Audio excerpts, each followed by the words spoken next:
le Congo et le rôle politique qui joue ELF, la première entreprise du pays.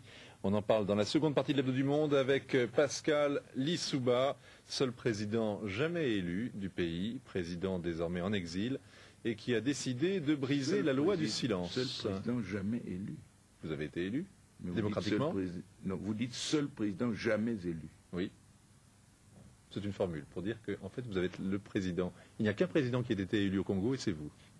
C'est bien cela? La formulation me paraît douteuse, mais enfin, j'accepte votre présentation. D'accord. Merci, Monsieur le Président. La guerre a duré 4 mois à Brazzaville, elle a fait des milliers de morts, elle a rasé la capitale. Comme ailleurs en Afrique, la rue est tombée aux mains des milices, et comme dans toute guerre civile, eh bien, il est presque impossible de rester neutre. Alors, exemple, avec les tribulations d'un adolescent qui était venu passer ses vacances au Congo, qui a dû s'enrôler pour survivre. Il se retrouve aujourd'hui sans passeport, sans famille, en uniforme, au milieu des ruines. Patricia Loison. Il porte la panoplie des Cobras. Pourtant, Francis, 16 ans, n'a pas choisi d'être milicien. Il l'est devenu pour sauver sa peau. Fils d'un diplomate congolais en poste aux États-Unis, il est en vacances à Brazzaville auprès de sa mère malade quand la guerre éclate le 5 juin dernier. Mes parents et mes amis ne me croiront jamais quand je leur raconterai tout ça. Ils vont penser que ce sont des histoires. Mais j'ai tout vu de mes propres yeux. Francis jure qu'il n'a jamais été sur la ligne de front. Il n'aurait participé qu'au dernier combat avant la chute de Brazzaville. Il emmène les journalistes à l'ambassade américaine, théâtre d'une attaque manquée des Cobras. Ils ont essayé de faire sauter la porte avec des roquettes.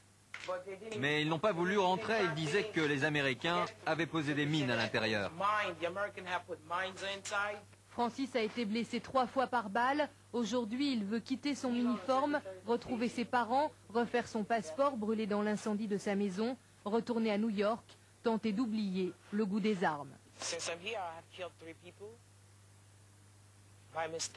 Depuis que je suis ici, j'ai tué 3 personnes par erreur. Quand un jour je suis rentré chez moi, il y avait des gens dans la maison, ils ont essayé de me tirer dessus. Mais c'est moi qui ai tiré le premier. Je ne savais pas me servir d'une arme. Je m'en suis resservi quand les hélicoptères du président de l'ex-président Lissouba sont arrivés à l'académie. Là, j'étais le seul qui avait son arme sur lui. Un ami m'a aidé, j'ai tiré sur l'arrière de l'hélicoptère, il est parti. Je ne sais pas s'il s'est écrasé, mais j'en suis presque sûr. Les Cobras règnent en maître dans la ville. Furieux de ne pas être encore intégrés à l'armée, ils poursuivent leur pillage. Francis derrière eux. Il n'y a plus de vie ici. Les gens volent dans les maisons pour survivre. Il n'y a plus de nourriture, il n'y a plus rien. Ma chance, c'est d'avoir rencontré ces généraux et le président Sassou au palais. Ça a été ma chance.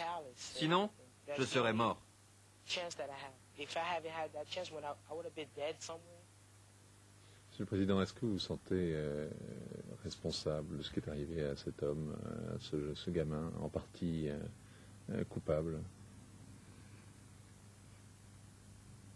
Je serai toujours responsable, je suis chef d'État. Je l'ai été à cette période. Je suis toujours responsable. Je peux redonner cette responsabilité à personne. Je suis simplement désolé de tout ce qui est arrivé. D'abord, quand vous parlez de guerre civile, j'ai toujours envie de crier. Non, ce n'était pas une guerre civile. Cobra, Ninja, Coyote, c'est tous des Congolais, non? Si l'on veut. Parce que c'était commode. Mais en face, quand je vous dis que les miens, c'était des miliciens, parce qu'ils furent des miliciens, mais ils ont été intégrés.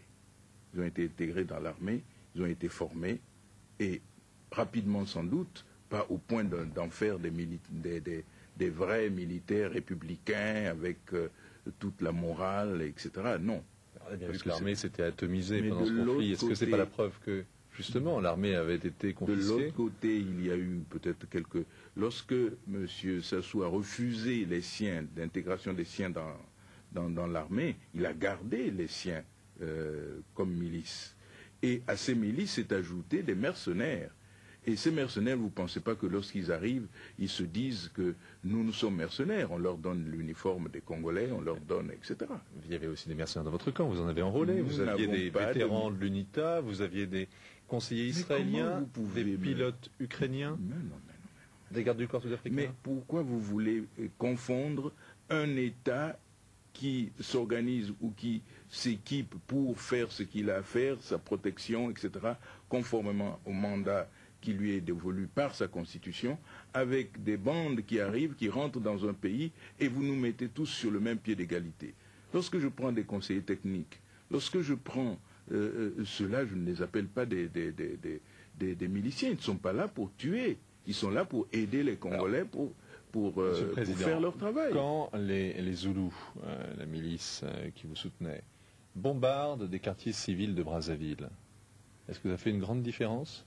Ils ne bombardent pas les quartiers civils de Brazzaville, ce qui est extraordinaire lorsque vous cédez à cette propagande facile. Mais lorsque vous avez sur ces quartiers ou en bordure de ces quartiers, vous avez des troupes qui se servent de ces quartiers comme des boucliers humains, et ils tirent sur les autres quartiers, ils tirent sur les troupes gouvernementales, il faut bien les en déloger d'une manière ou d'une autre. Sassou Nguesso a promis au moment de son investiture, son discours d'investiture, de saisir les juridictions et les organisations de défense des droits de l'homme pour que vous soyez jugés, ainsi que certains de vos proches, pour génocide. Est-ce que vous craignez? Je ne sais pas si M. Sassou sait ce que ça veut dire génocide.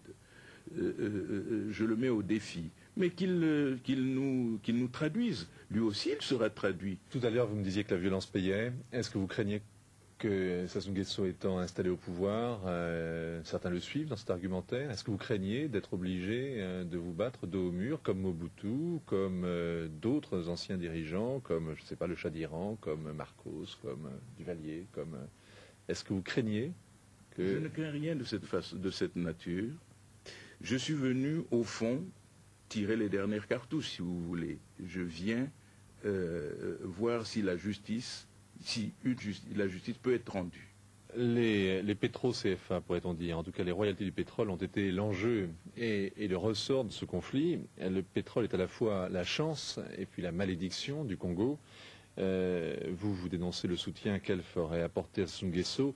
Lui reproche à la compagnie française d'avoir continué à vous financer jusqu'à la guerre. En tout cas, le pétrole est véritablement l'enjeu de cette lutte. Laurent Delhomme.